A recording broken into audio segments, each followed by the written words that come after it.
Welcome to Ghostly, the podcast that puts the paranormal on trial. Every 2 weeks, I unearth a chilling ghost story, tracking down the legends, the eyewitness accounts, and the history behind a haunting.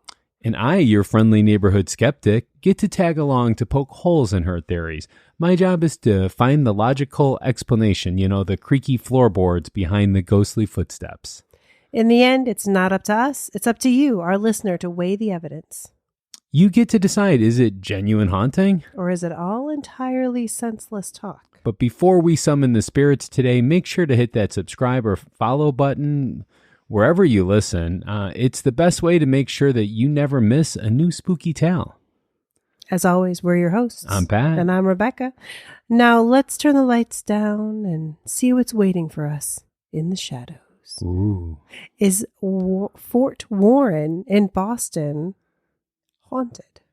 Yeah, for some reason, that's a hard one to say. It really is. Fort Warren in Boston. Fort Warren in Boston, Massachusetts. I'm doing a New York accent. It's not going to go well. But is it haunted? Yeah, that is a great question. So here's a little bit about it. Of all the old forts that once guarded the American coast, few have a history as rich as Fort Warren. Sitting quietly on George's Island at the mouth of Boston Harbor, this huge granite fort is a monument to nearly 200 years of American history. Its strong walls have seen everything from the training of soldiers to the dawn of the atomic age. Fort Warren's dark corridors hold more than history. Visitors have seen shadowy figures, heard phantom footsteps, and smelled perfume from another century.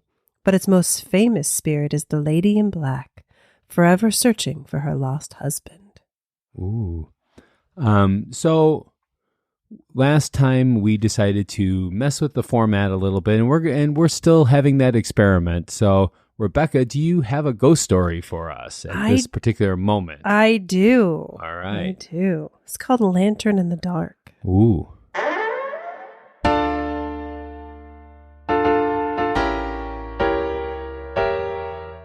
It's time for a spooky tale from Rebecca.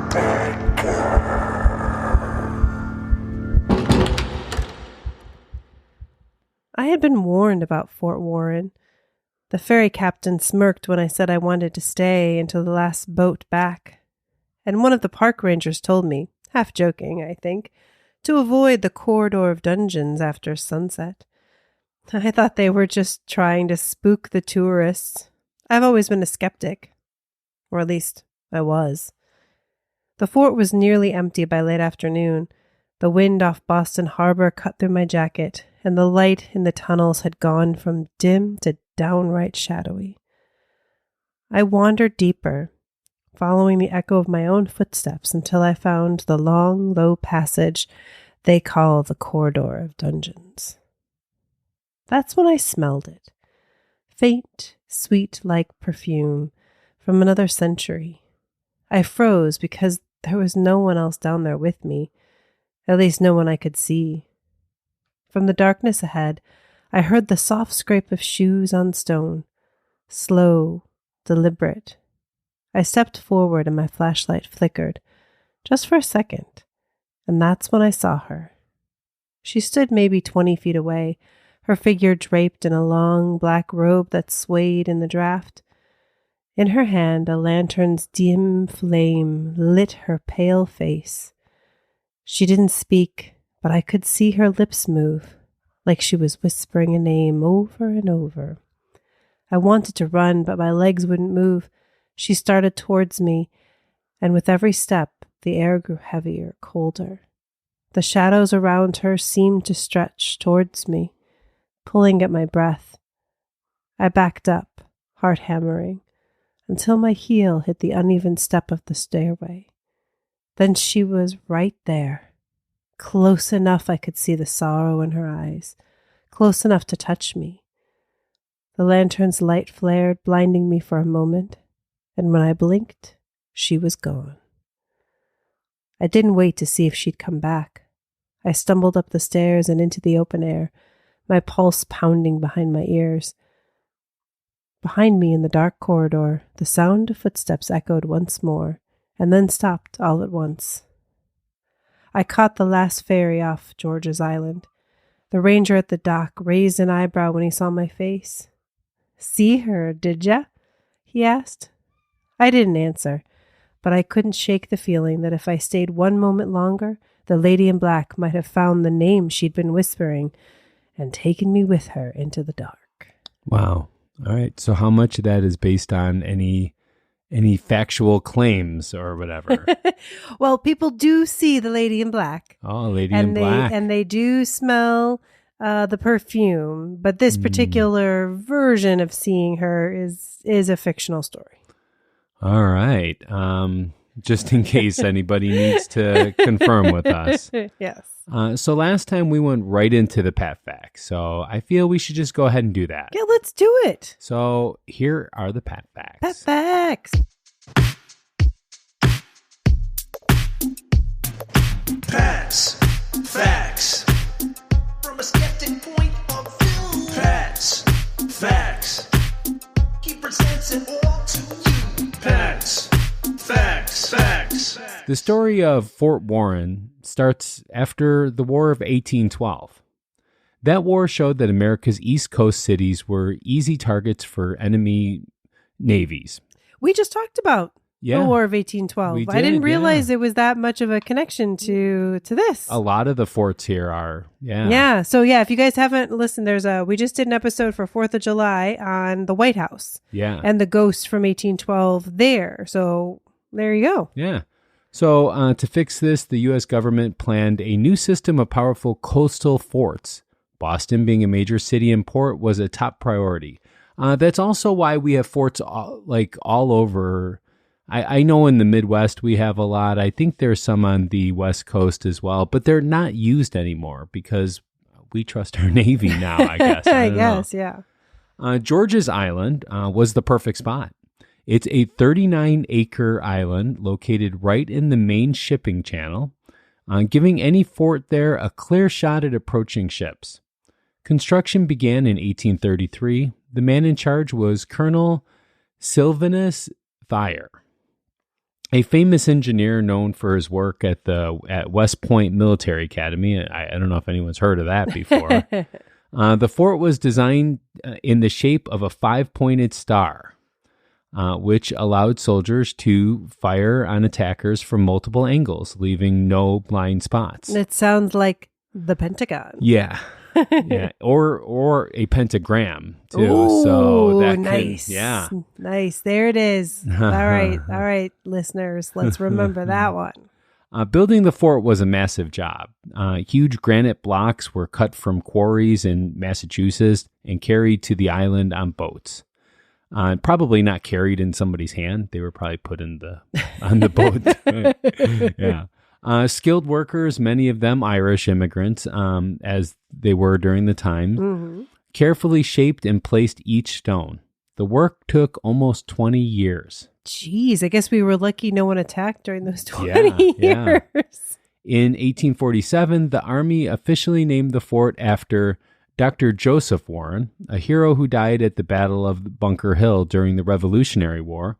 Even though it looked finished by the 1850s, the fort didn't get its full set of cannons and soldiers until the Civil War began. Oh, geez. Wow. Yeah. So go ahead. Well, I was going to say, it's interesting because I didn't hear or I didn't read in some of mine who the Warren was that this was named after.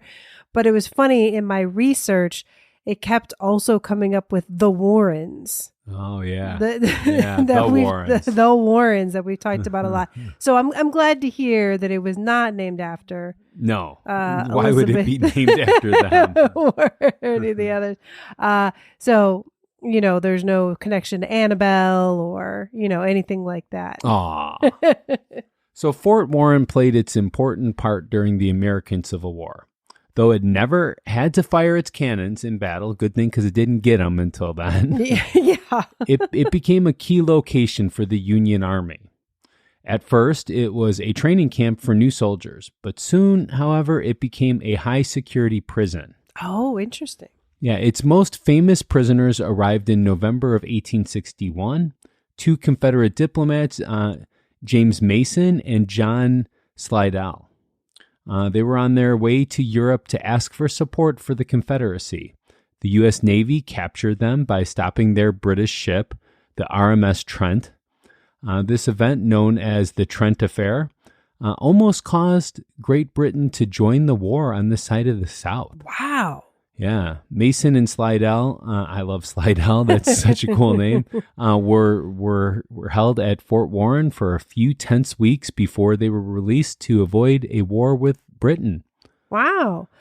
So, okay, just really quick, Slidell, it makes me think of Rydell High for whatever reason from Greece. Yeah. That's all I'm thinking of when you say that. And, Sorry to distract and your us. favorite Grease too, right? My favorite is Grease 2. How is your favorite If Grease anyone 2? else's favorite is Grease 2, please let me know because I love finding other Grease 2 fans. No, that's super interesting that that We almost Britain went to was war with kind of them. in the Yeah. middle. Oh, geez. Yeah. Wow. And that would have probably been very bad for the U.S. We would have been Confederate then.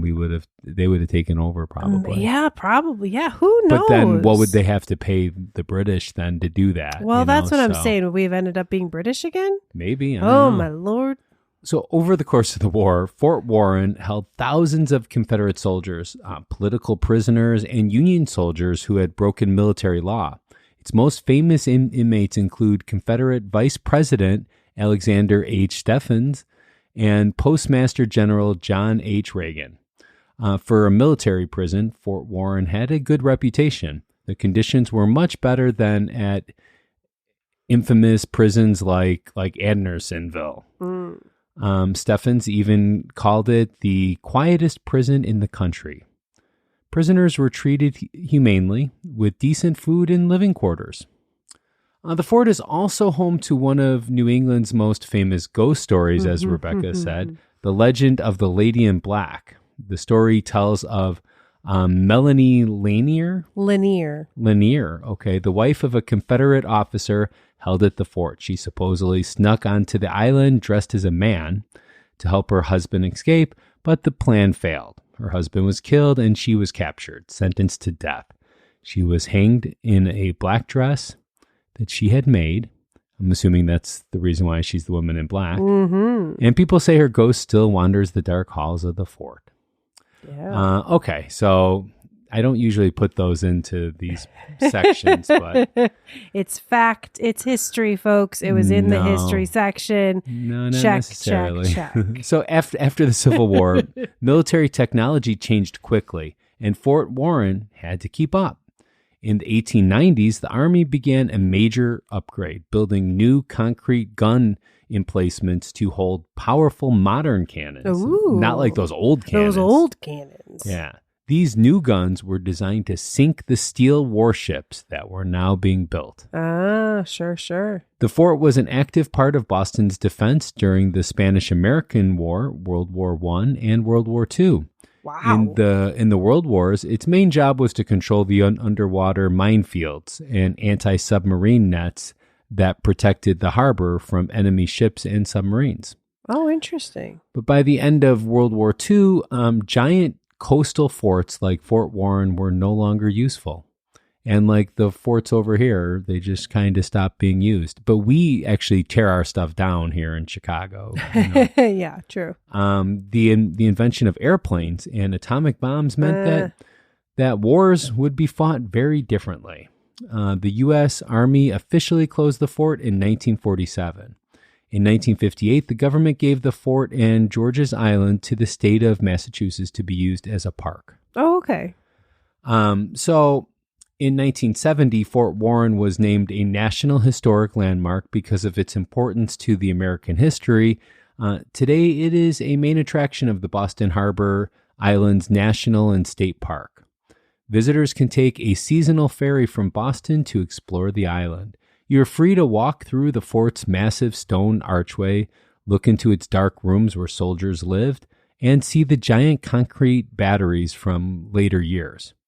Park rangers offer guided tours, telling stories about the fort's history and its famous ghost. The large grassy field in the center of the fort is now a perfect spot for a picnic, offering amazing views of Boston Harbor and the city skyline. From its start as a guardian of the harbor to its time as a Civil War prison, Fort Warren is a powerful connection to our nation's past. Its walls hold stories of soldiers, prisoners, and the changing face of America. Yeah, this is so interesting because I think of Boston, I always think of the Revolutionary War. Yeah. So for me, if there's going to be some sort of fort or whatever, because I think of like Fort Dearborn, Yeah. like something from a long, long, long time ago in Chicago. But I think similar times as this one, as oh, Fort okay. Warren. Yeah, that I makes could be sense. wrong, though. No, Yeah. that's probably true. It's hard to connect because Boston was so much further ahead, Yeah, you yeah, know. yeah.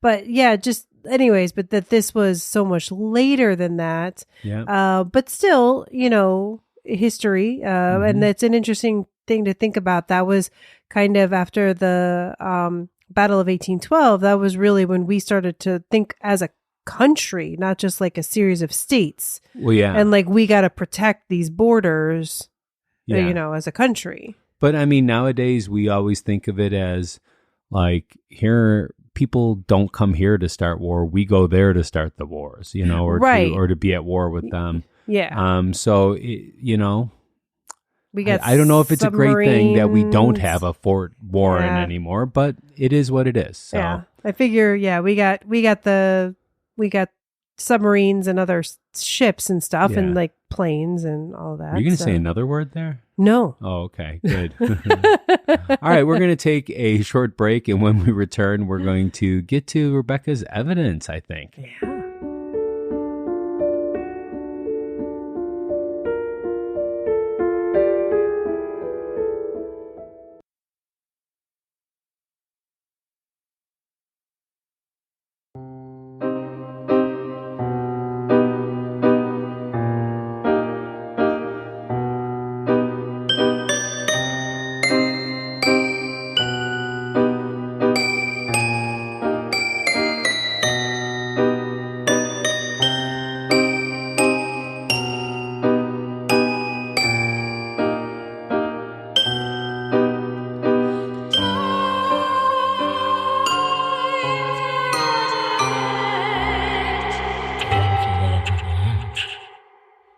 All right, Rebecca, it's time for our debate. Let's do it. Okay. All right. Well, let's talk about Melanie Lanier. Lanier, yeah. You mentioned the story. Mhm. This was 1862, and the story is that she, came to try to free her husband, and that some of the stories, they get a little bit more detailed. I mean, you could go on and on and on with this story. Like there's a lot of, she did this, she did that. But I guess supposedly she was trying to lead him to his freedom, but a Union officer accidentally killed her husband and she freaked out. And then was captured and charged as a spy, and, that she requested to be in the dress, like a theatrical robe almost. Okay. And that she was hanged in it. And that pretty much right after that, soldiers began seeing her ghost around the fort. As we talked about in the story, kind of even deep in the tunnels. Yeah. She was there. But they also have said that they've seen her at the fort's entrance arch, and really it kind of just all over the grounds, and that up to visitors today. Okay. Yeah. Well, interesting that you would say that, because it was so the original telling of this story comes from a book. I don't know if you're aware of this, written by a historian named Edward Rowe Snow. Okay. Rowe Snow. But then somebody else wanted to write another history book, and they dove into the story, and they actually can't find any evidence that it really happened. So Edward Rowe Snow probably made it up. So this whole story about Melanie is probably not true, Rebecca. I'm so sorry. I mean, I can't lie and say that I didn't see these things. Yeah. And it's hard because when things are older, You know, it's always possible that they didn't write it down. Yeah. You know, that they didn't tell anybody, that it was kind of word of mouth, and that's how Edward Rowe Snow learned about it. Edward Roast. You know, this one's hard for me because I think there could be other spirits on the island that people are seeing and they're just attributing it to this.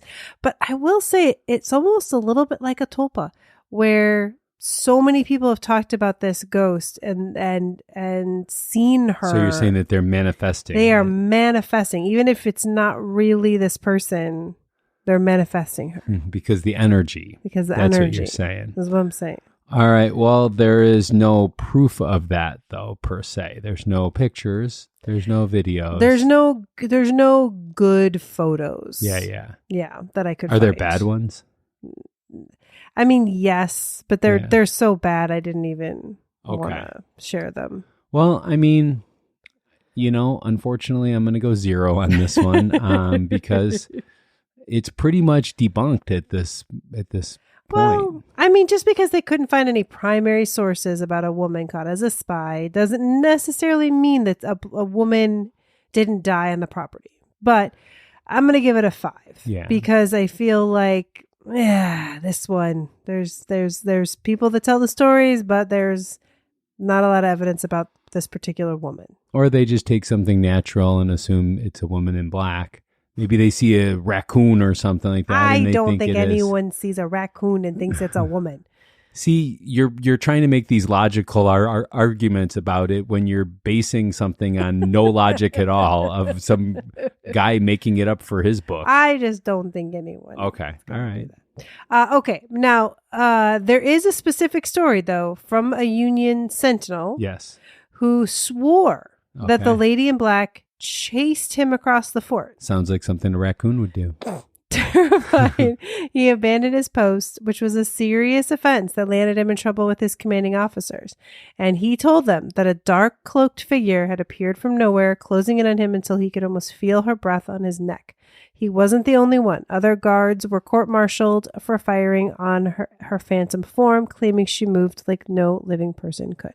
So again, I understand that we don't know about Melanie Lanier if this was a real person, but there were real people that claimed to see her. Yeah, and I mean, were scared by her. there's a couple of different ways we can do this. Maybe they interpreted something as being this woman in black that wasn't. Maybe it was a shadow. Maybe it was something that they felt resembled that.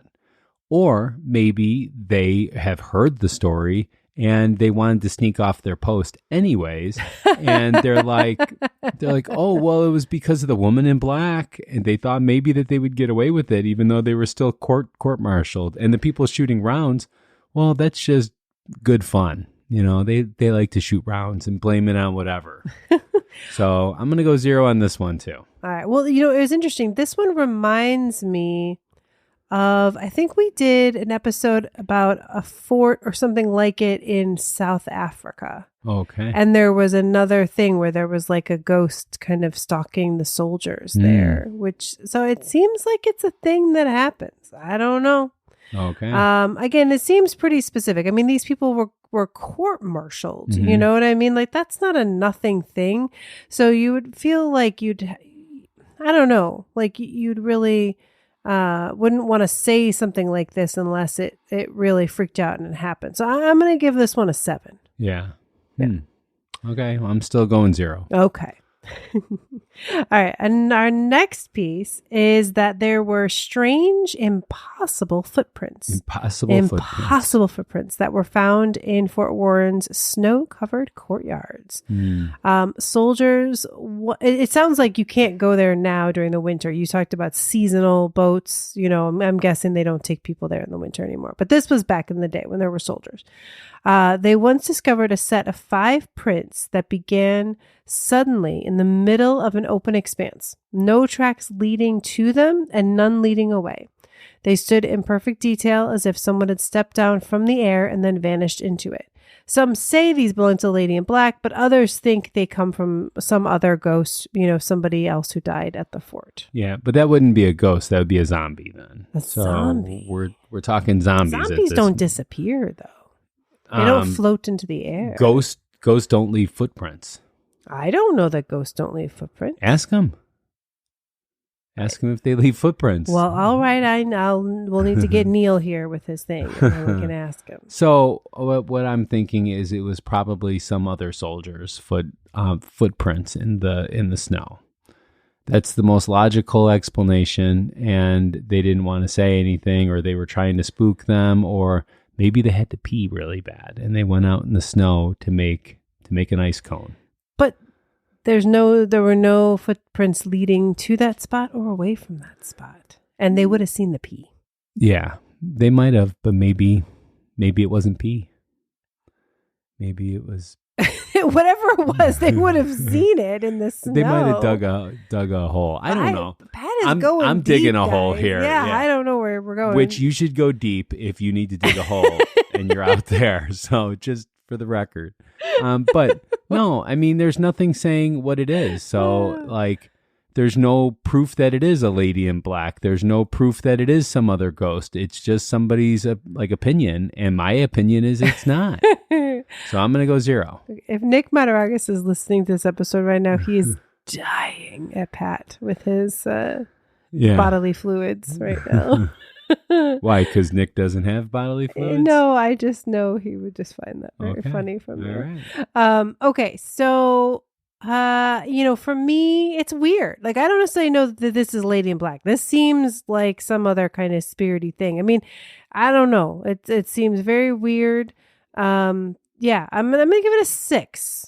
Not super strong, but definitely super weird. But you went down from a 7 in the last one to this one being a 6. Why would you do that? I guess because it could be maybe somebody carried somebody and then they set them down and then they put the footsteps in and then they carried them away, but then there were no other footsteps around. So how was that possible? Maybe I am a 7. I mean, you're pushing me forward. I'm going up. I'm going up.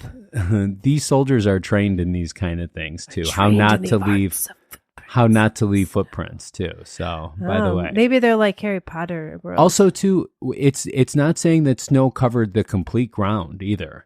It's saying that snow was where the footprints were. Well, it said snow-covered courtyards. Okay, but that doesn't mean that there wasn't any empty spots where they could have jumped over to a spot or something. There's no saying. We have no pictures, no other evidence of this footprint occurrence. It might not even have happened. Well, people just made it up. It seems like this was from probably, maybe there were photos. I don't know when this was exactly. But yeah.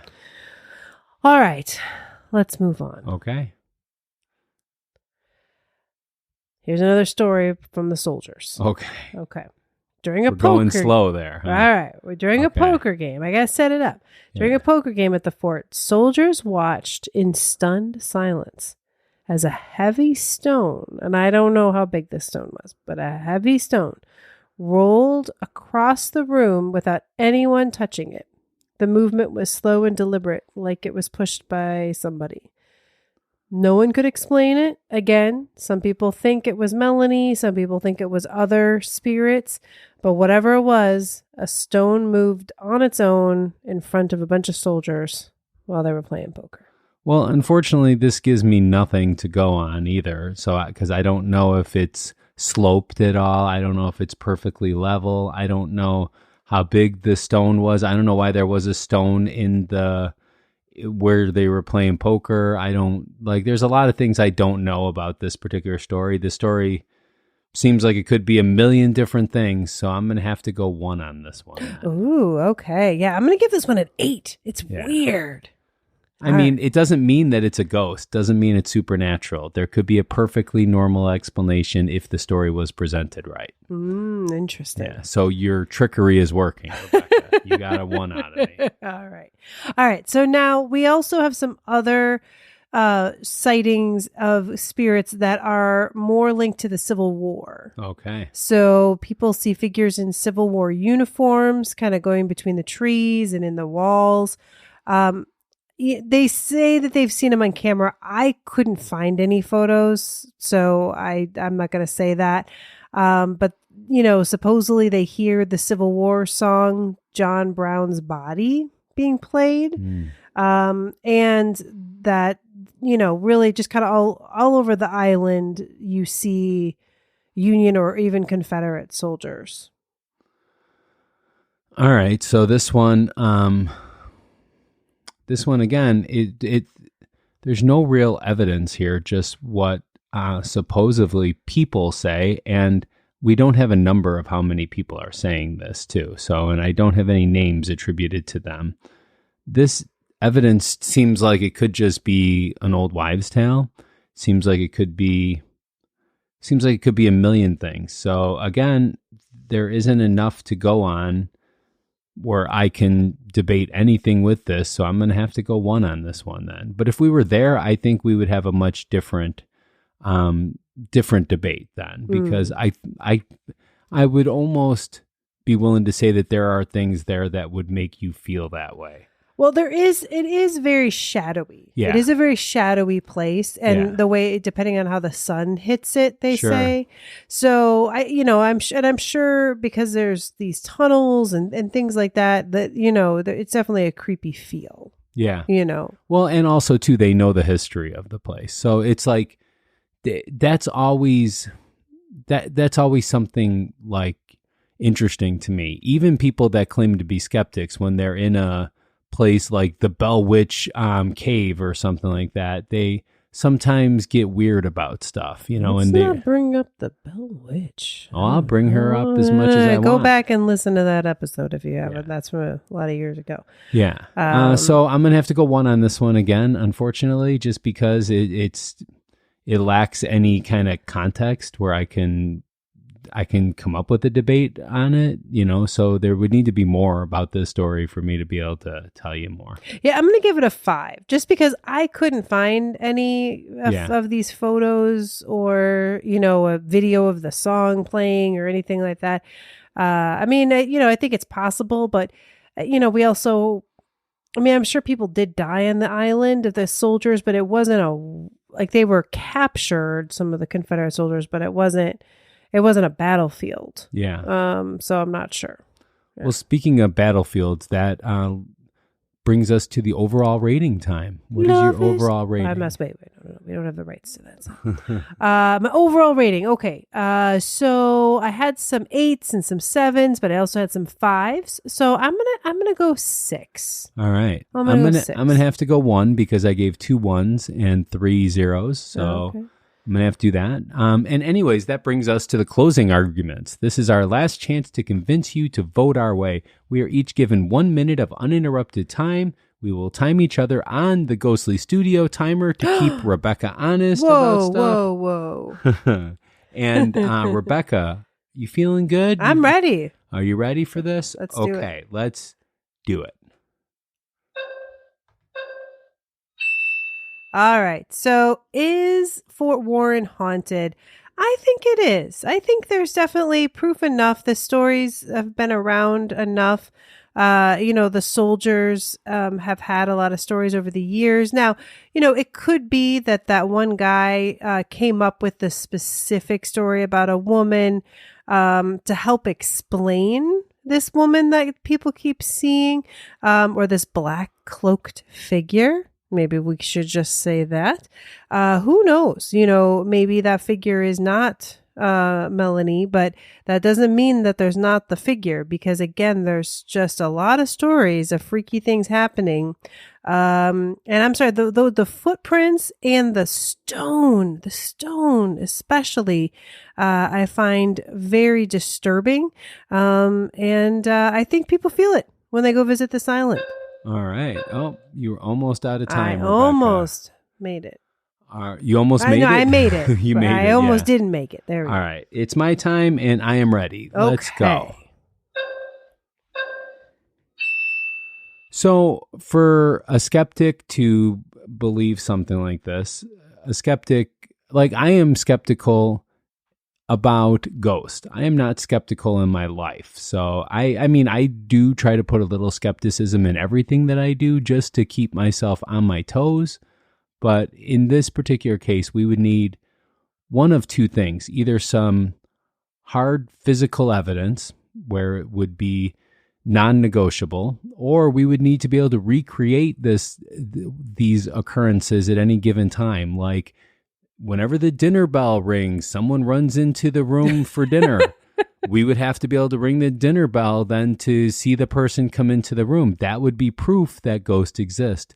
So far, there's been none in this particular episode, nor any of the other ones for that matter. But I'm going to leave you with that then. All right, I love the idea that Pat's like, I practice skepticism. Like he goes around. He's like, I got to keep it sharp. Even with this, sometimes my thoughts are, oh my God. This has got to be haunted then. And then I have to take a second and breathe, and be like, but is there any kind of other explanation? And there usually is. Or it's too vague to be able to say anything. So those are the two occurrences. Unfortunately, believing in ghosts is a blind faith kind of thing right now. So, because there is no overwhelming evidence that there is. In your mind. All right. So, well, what should listeners do now? We got some things going on. Why don't you go and vote? Yes. You can go to ghostlypodcast.com and click on polls and go ahead and vote on that. And we have a poll that we leave up all the time, are ghosts real? So if you are one of those believers or a disbeliever or somewhere in the middle, you can vote for that. We love to hear it. This would be a time when we would do shout outs on the episode. But let's go ahead. We're going to take a break. And then when we return, we're going to get to the extras of Ghostly.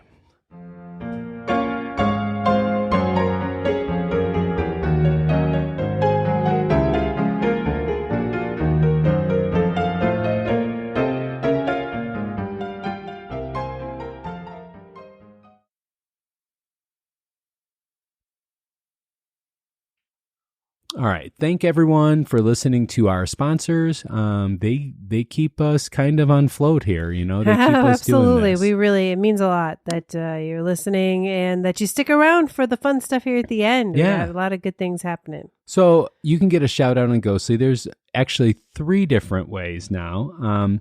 The first way, give us a review on Apple Podcasts. That's one that we can track and one that we know. Or if you give us a review someplace else, if you send us a screenshot of that review, I'd gladly read it on here as well.